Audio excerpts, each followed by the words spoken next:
Chapter 11. Fremont, California, 1980s. Baba loved the idea of America. It was living in America that gave him an ulcer.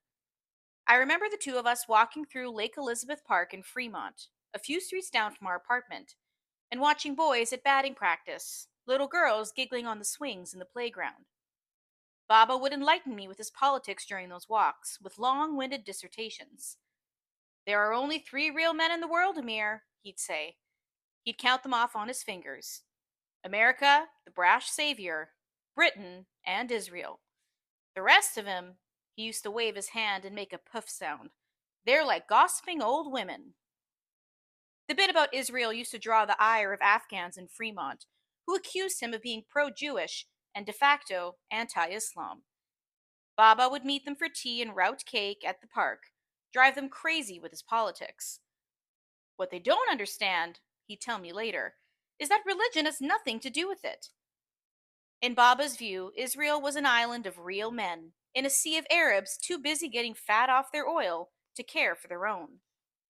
Israel does this, Israel does that, Baba would say in a mock Arabic accent. Then do something about it. Take action. You're Arabs. Help the Palestinians then. He loathed Jimmy Carter, whom he called a big-toothed cretin. In 1980, when we were still in Kabul, the US announced it would be boycotting the Olympic Games in Moscow. Wah wah, Baba exclaimed with disgust. Brezhnev is massacring Afghans, and all that peanut eater can say is that I won't come swim in your pool.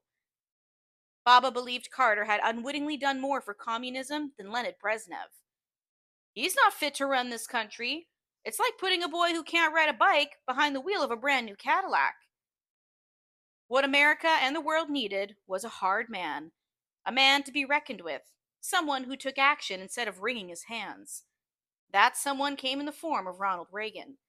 And when Reagan went on TV and called the Sharari the evil empire, Baba went out and bought a picture of the grinning president giving a thumbs up. He framed the picture and hung it in our hallway, nailing it right next to the old black and white of himself in his thin necktie, shaking hands with the King Zahir Shah. Most of our neighbors in Fremont were bus drivers, policemen, gas station attendants, and unwed mothers collecting welfare. Exactly the sort of blue-collar people who would soon suffocate under the pillow Reaganomics pressed to their faces. Baba was the lone Republican in our building. But the Bay Area's smog stung his eyes. The traffic noise gave him headaches, and the pollen made him cough. The fruit was never sweet enough, the water never clean enough, and where were all the trees and open fields? For 2 years, I tried to get Baba to enroll in ESL classes to improve his broken English, but he scoffed at the idea. Maybe I'll spell cat, and the teacher will give me a glittery little star so I can run home and show it off to you, he'd grumble. One Sunday in the spring of 1983, I walked into a small bookstore that sold used paperbacks, next to the Indian movie theater, just west of where Amtrak crossed Fremont Boulevard. I told Baba I'd be out in 5 minutes, and he shrugged. He had been working at a gas station in Fremont and had had the day off. I watched him jaywalk across Fremont Boulevard and enter the Fast and Easy, a little grocery store run by an elderly Vietnamese couple, Mr. and Mrs. Nguyen. They were gray-haired, friendly people. She had Parkinson's, he'd had his hip replaced. He's like $6 million man now, she always said to me, laughing toothlessly. Remember $6 million man, Amir? Then Mr. Nguyen would scowl like Lee Majors, pretend he was running in slow motion. I was flipping through a worn copy of a Mike Hammer mystery when I heard screaming and glass breaking. I dropped the book and hurried across the street. I found the Nguyens behind the counter, all the way against the wall, faces ashen, Mr. Nguyen's arms wrapped around his wife. On the floor, oranges, an overturned magazine rack, a broken jar of beef jerky, and shards of glass at Baba's feet. It turned out that Baba had had no cash on him for the oranges. He'd written Mr. Nguyen a check, and Mr. Nguyen had asked for ID. He wants to see my license, Baba bellowed in Farsi. Almost 2 years we bought his damn fruits and put money in his pocket, and the son of a dog wants to see my license? Baba, it's not personal, I said, smiling at the Nguyens. They're supposed to ask for ID. I don't want you here. Mr. Nguyen said, stepping in front of his wife. He was pointing at Baba with his cane. He then turned to me. You're a nice young man, but your father, he's crazy. Not welcome anymore. Does he think I'm a thief? Baba said, his voice rising. People had gathered outside. They were staring. What kind of a country is this? No one trusts anybody. I call police, Mrs. Nguyen said, poking out her face. You get out, or I call police. Please, Mrs. Nguyen, don't call the police. I'll take him home. Just don't call the police, okay? Please? Yes, you take him home. Good idea, Mr. Nguyen said. His eyes, behind the wire-rimmed bifocals, never left Baba. I led Baba through the doors. He kicked a magazine on his way out. After I'd made him promise he wouldn't go back in, I returned to the store and apologized to the Nguyens. Told them my father was going through a difficult time. I gave Mrs. Nguyen our telephone number and address and told her to get an estimate for the damages. Please call me as soon as you know. I'll pay for everything, Mrs. Nguyen. I'm so sorry. Mrs. Nguyen took the sheet of paper from me and nodded. I saw her hands were shaking more than usual, and that made me angry at Baba, his causing an old woman to shake like that. My father's still adjusting to life in America, I said by way of explanation. I wanted to tell them that in Kabul, we snapped a tree branch and used it as a credit card. Hassan and I would take the wooden stick to the bread maker. He'd carve notches on our stick with his knife, one notch for each loaf of naan that he'd pull us from the tandoor's roaring flames. At the end of the month, my father paid him for the number of notches on the stick. That was it. No questions, no ID. But I didn't tell them. I thanked Mr. Nguyen for not calling the cops, took Baba home. He sulked and smoked on the balcony while I made rice with chicken neck stew. A year and a half since we'd stepped off the Boeing from Peshawar, and Baba was still adjusting. We ate in silence that night. After 2 bites, Baba pushed away his plate. I glanced at him across the table, his nails chipped and black with engine oil, his knuckles scraped, the smells of gas station, dust, sweat, and gasoline on his clothes. Baba was like the widower who remarries but can't let go of his dead wife. He missed the sugarcane fields of Jalalabad and the gardens of Pagman. He missed the people milling in and out of his house, missed walking down the bustling aisles of Shore Bazaar and greeting people who knew him and his father, knew his grandfather, people who shared ancestors with him, whose past intertwined with his. For me, America was a place to bury my memories. For Baba, a place to mourn his. Maybe we should go back to Peshawar, I said, watching the ice float in my glass of water. We'd spent 6 months in Peshawar waiting for the INS to issue our visas. Our grimy one-bedroom apartment smelled like dirty socks and cat droppings, but we were surrounded by people we knew. At least, people Baba knew. He'd invite the entire corridor of neighbors for dinner, most of them Afghans waiting on visas. Inevitably, someone would bring a set of tabla and someone else a harmonium. Tea would brew, and whoever had a passing singing voice would sing until the sun rose, the mosquitoes stopped buzzing, and the clapping hands grew sore. You were happier there, Baba. It was more like home, I said. Peshawar was good for me, not good for you. You work so hard here. It's not so bad now, he said, meaning since he had become the day manager at the gas station. But I'd seen the way he winced and rubbed his wrists on damp days, the way sweat erupted on his forehead as he reached for his bottle of antacids after meals. Besides, I didn't bring us here for me, did I? I reached across the table and put my hand on his. My student hand, clean and soft, on his laborer's hand, grubby and calloused. I thought of all the trucks, train sets, and bikes he'd bought me in Kabul. Now America. One last gift for Amir. Just 1 month after we arrived in the U.S., Baba found a job off Washington Boulevard as an assistant at a gas station owned by an Afghan acquaintance. He'd started looking for work the same week we arrived. 6 days a week, Baba pulled 12-hour shifts, pumping gas, running the register, changing oil, and washing windshields.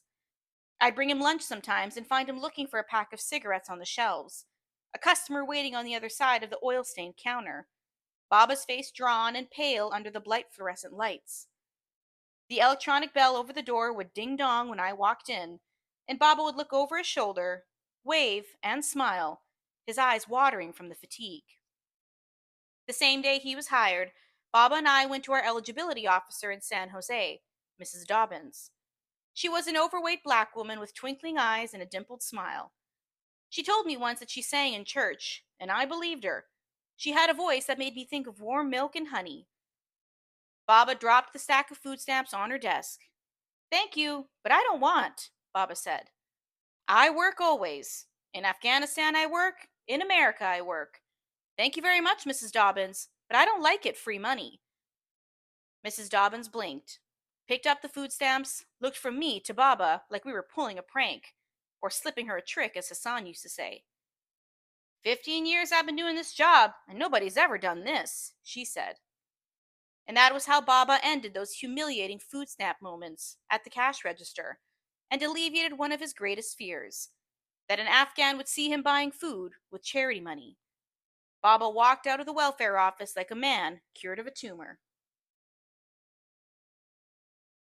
That summer of 1983, I graduated from high school at the age of 20, by far the oldest senior, tossing his mortarboard on the football field that day. I remember losing Baba in the swarm of families, flashing cameras, and blue gowns. I found him near the 20-yard line, hands shoved in his pockets, camera dangling on his chest. He disappeared and reappeared behind the people moving between us. Squealing blue-clad girls hugging, crying, boys high-fiving their fathers, each other. Baba's beard was graying, his hair thinning at the temples, and hadn't he been taller in Kabul? He was wearing his brown suit, his only suit, the same one he wore to Afghan weddings and funerals, and the red tie I had bought him for his 50th birthday that year. Then he saw me and waved, smiled. He motioned for me to wear my mortarboard and took a picture of me with the school's clock tower in the background. I smiled for him. In a way, this was his day more than mine.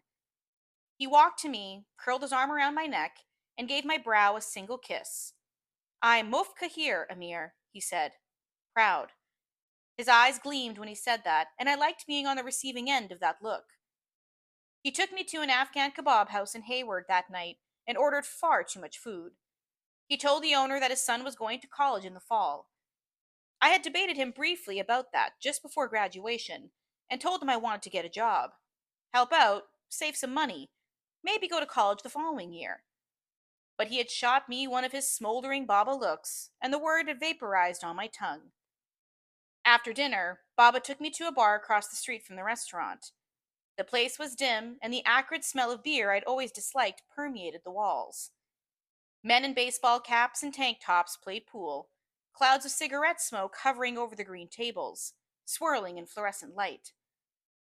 We drew looks, Baba in his brown suit, and me in pleated slacks and a sports jacket. We took a seat at the bar, next to an old man, his leathery face sickly in the blue glow of the Michelob sign overhead. Baba lit a cigarette and ordered us beers. "Tonight I am too much happy," he announced to no one and everyone.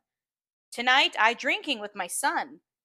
And one please for my friend," he said, patting the old man on the back. The old fellow tipped his hat and smiled. He had no upper teeth. Baba finished his beer in 3 gulps and ordered another. He had 3 before I forced myself to drink a quarter of mine. By then, he had bought the old man a scotch and treated a foursome of pool players to a pitcher of Budweiser. Men shook his hand and clapped him on the back. They drank to him. Someone lit a cigarette. Baba loosened his tie and gave the old man a handful of quarters. He pointed to the jukebox. "Tell him to play his favorite songs," he said to me. The old man nodded and just gave Baba a salute. Soon, country music was blaring, and just like that, Baba had started a party. At one point, Baba stood, raised his beer, spilling it on the sawdust floor, and yelled, "Fuck the Russia." The bar's laughter, and then its full-throated echo followed. Baba bought another round of pitchers for everyone.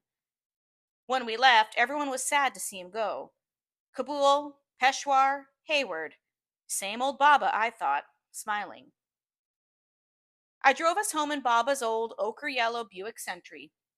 Baba dozed off on the way, snoring like a jackhammer. I smelled tobacco on him, and alcohol, sweet and pungent. But he sat up when I stopped the car and said in a hoarse voice, Keep driving to the end of the block. Why, Baba? Just go. He had me park at the south end of the street. He reached in his coat pocket and handed me a set of keys. There, he said, pointing to the car in front of us. It was an old model Ford, long and wide, a dark color I couldn't discern in the moonlight. It needs painting, and I'll have one of the guys at the station put in new shocks, but it runs. I took the keys, stunned. I looked from him to the car. You'll need it to go to college, he said. I took his hand in mine, squeezed it. My eyes were tearing over, and I was glad for the shadows that hid our faces. Thank you, Baba. We got out and sat inside the Ford. It was a Grand Torino, navy blue, Baba said. I drove it around the block, testing the brakes, the radio, the turn signals. I parked it in the lot of our apartment building and shut off the engine. Tashakor Babajan, I said.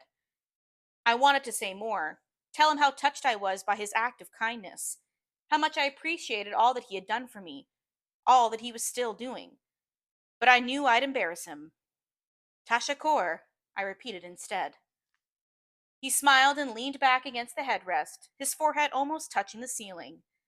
We didn't say anything, just sat in the dark, listened to the tink-tink of the engine cooling, the wail of a siren off in the distance.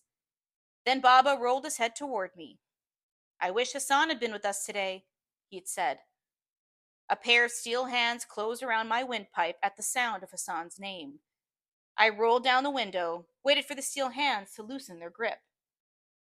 I would enroll in junior college classes in the fall. I told Baba the day after graduation.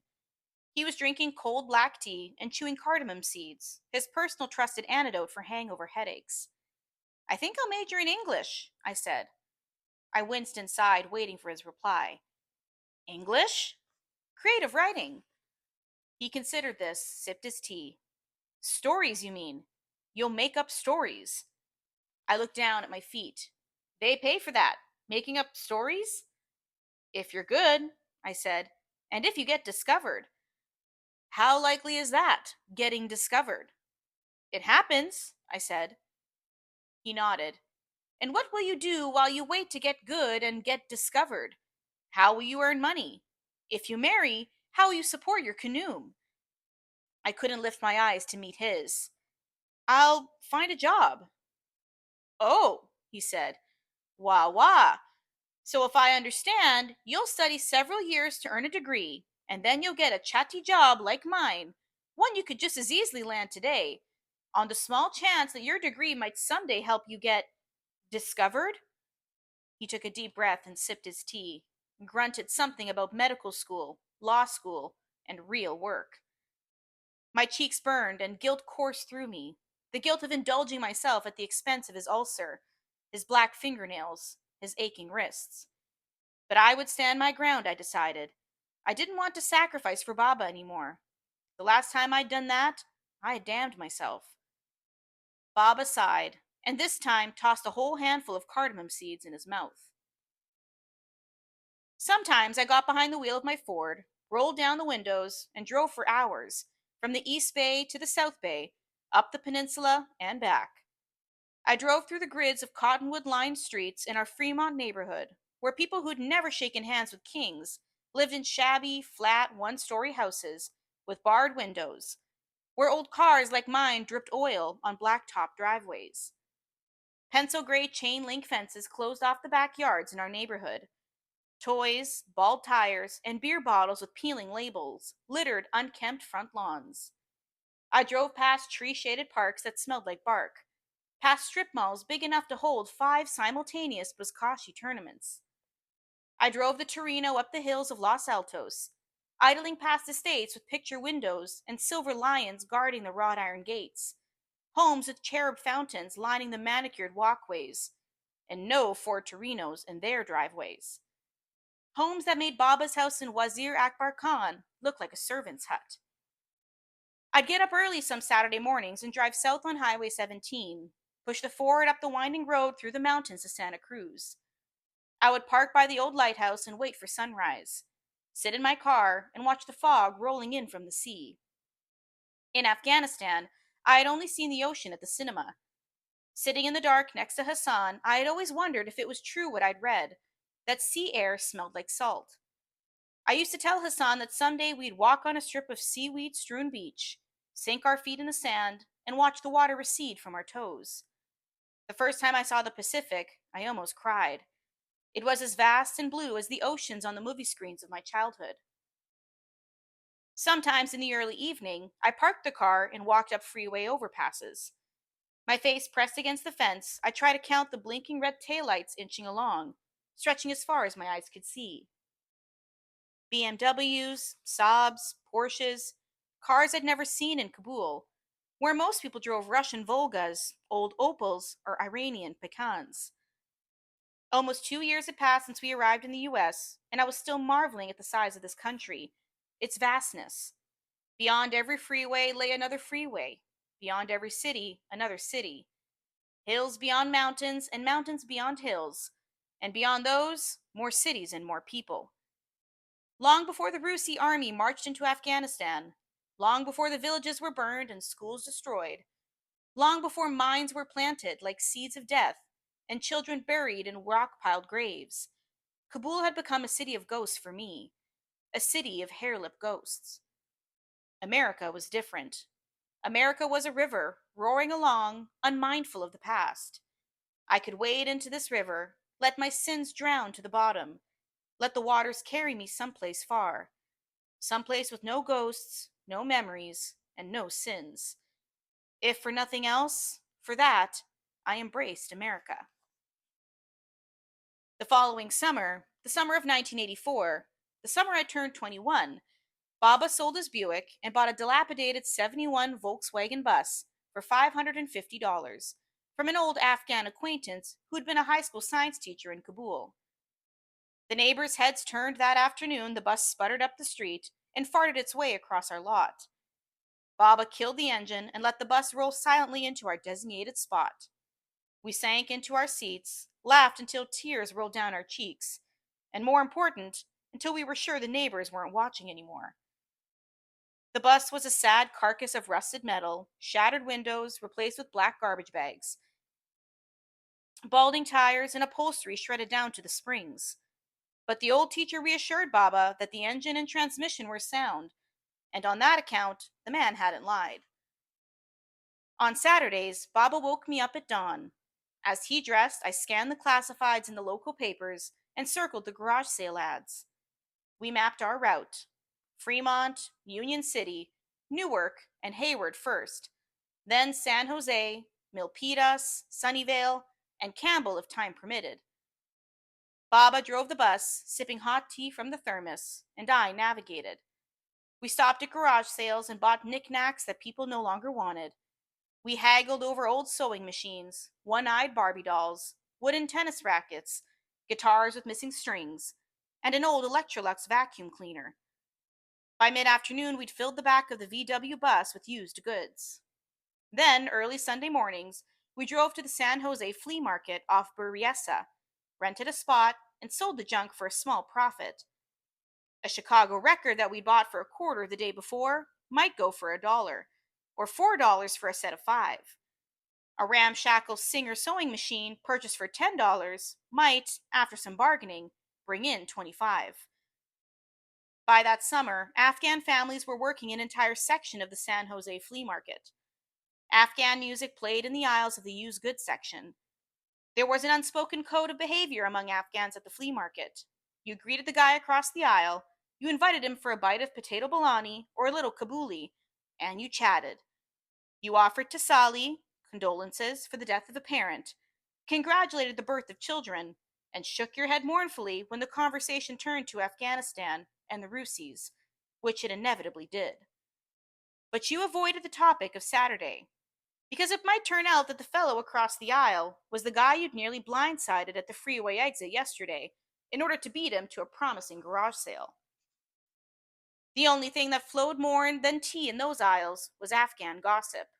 The flea market was where you'd sipped green tea with almond kolchas and learned whose daughter had broken off an engagement and run off with her American boyfriend, who used to be Parchami, a communist, in Kabul, and who had bought a house with under the table money while still on welfare. Tea, politics, and scandal, the ingredients of an Afghan Sunday at the flea market. I ran the stand sometimes as Baba sauntered down the aisle, hands respectfully pressed to his chest, greeting people he knew from Kabul. Mechanics and tailors selling the hand me down wool coats and scraped bicycle helmets, alongside former ambassadors, out of work surgeons, and university professors.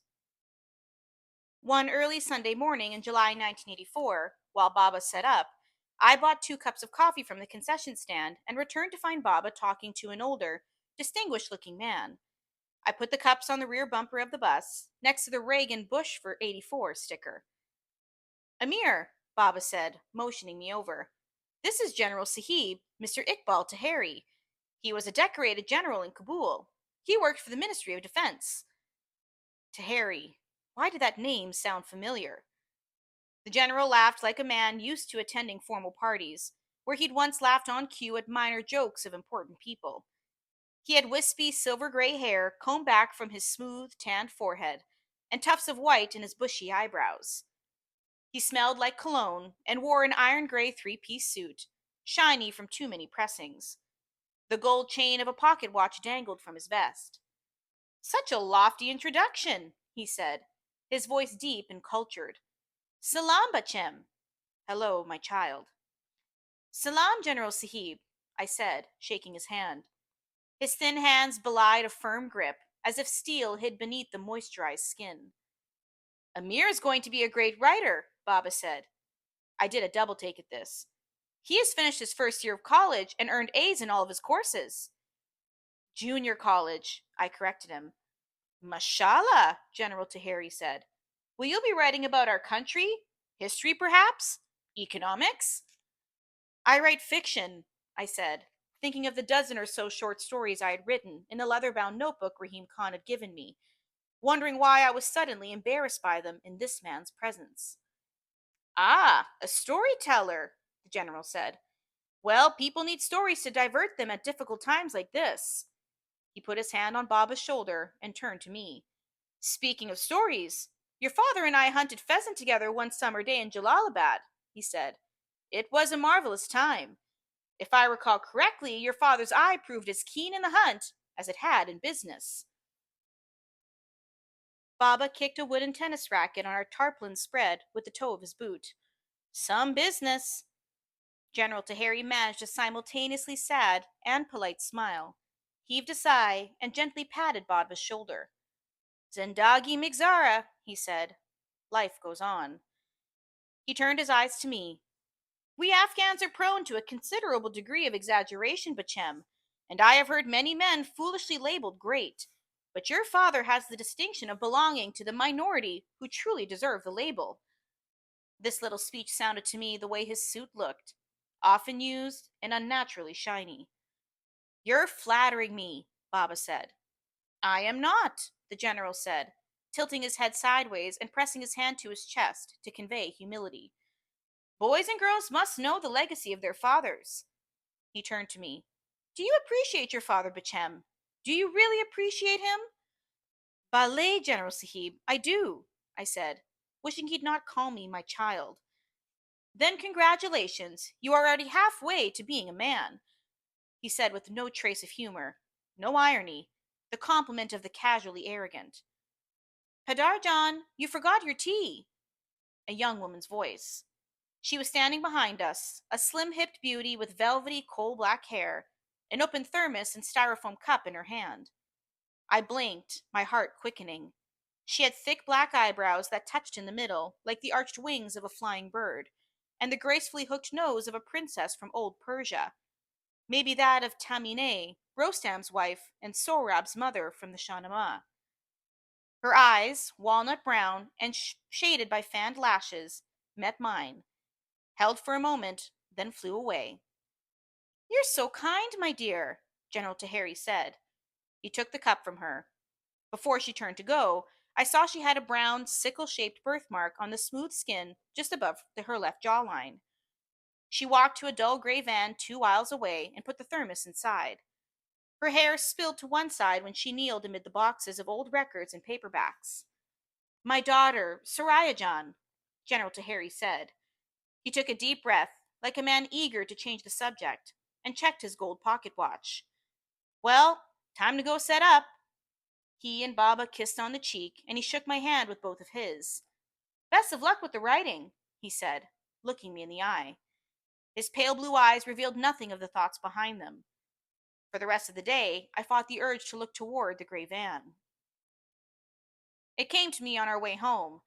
To Harry. I knew I'd heard that name before. Wasn't there some story floating around about Taheri's daughter? I said to Baba, trying to sound casual. You know me, Baba said, inching the bus along the queue exiting the flea market. Talk turns to gossip, and I walk away. But there wasn't there? I said. Why do you ask? He was looking at me coyly. I shrugged and fought back a smile. Just curious, Baba. Really? Is that all? He said, his eyes playful, lingering on mine. Has she made an impression on you? I rolled my eyes. Please, Baba. He smiled and swung the bus out of the flea market. We headed for Highway 680. We drove in silence for a little while. All I've heard is that there was a man once and things didn't go well.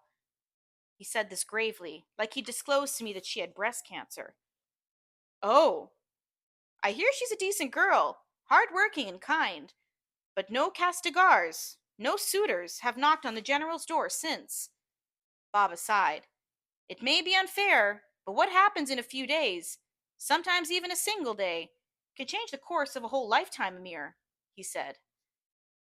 Lying awake in bed that night, I thought of Soraya Taheri's sickle-shaped birthmark, her gently hook-nosed, and the way her luminous eyes had fleetingly held mine. My heart stuttered at the thought of her. Soraya Taheri, my swap meet princess.